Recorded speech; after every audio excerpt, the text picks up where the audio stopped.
the environment can have an important impact on our ability to sleep. What people know the most about, and what you've probably heard a lot in the news, is that blue light can impact your sleep.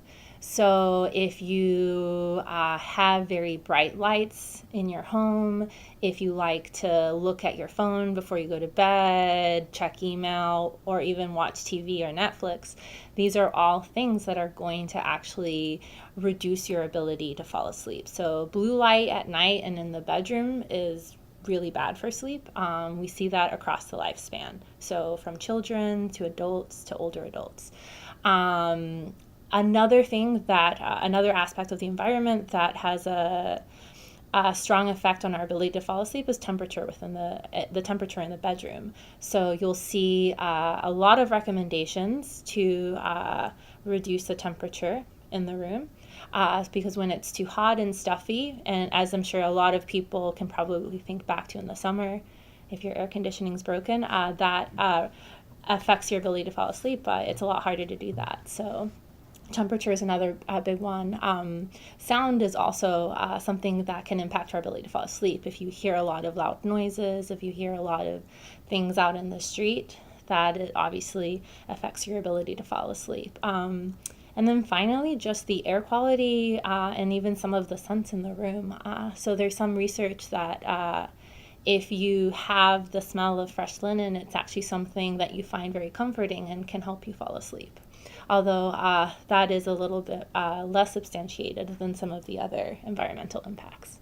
We can affect sleep through our habits and our behaviors, and then also what we're in our environment.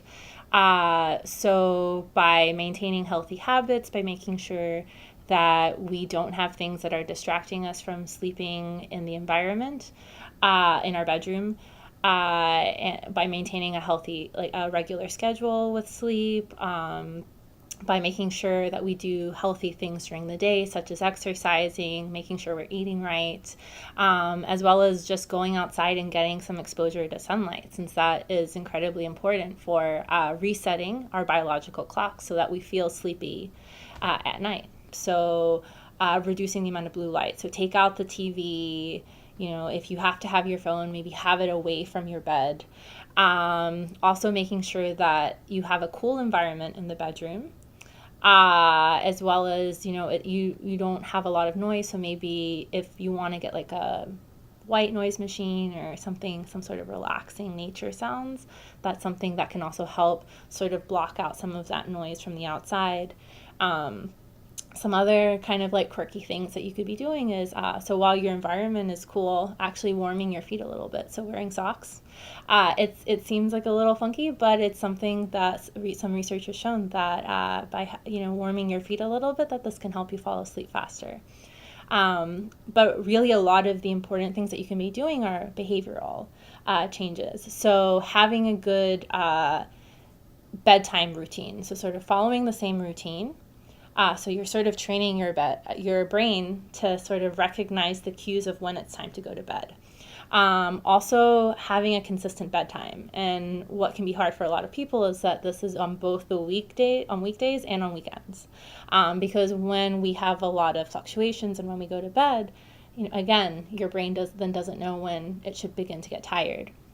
Some other things are making sure that your bedroom is really a place that you associate with sleep. So all of those other activities, like watching movies, even folding laundry, all of those other things, do them in another room.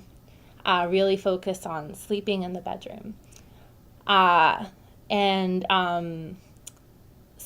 then during the day, so things you can be doing, in the middle of the day, going outside for 30 minutes and taking a walk and just getting that exposure to sunlight. Because what that does is it helps retrain, or rather modify your biological clock so that you recognize when the day-night cues are. Also making sure you're exercising during the day, not drinking caffeine at night, not having heavy meals at night. And then if you're somebody who maybe experiences a lot of stress and that impacts your ability to fall asleep. You have a little bit of trouble falling asleep. Really in the evening, trying to create a schedule where you're beginning to disengage from work. When you get home, maybe take up some sort of mindfulness-based practice just to help you relax so that towards the evening, you find it easier to not be thinking about a million things when you're in bed.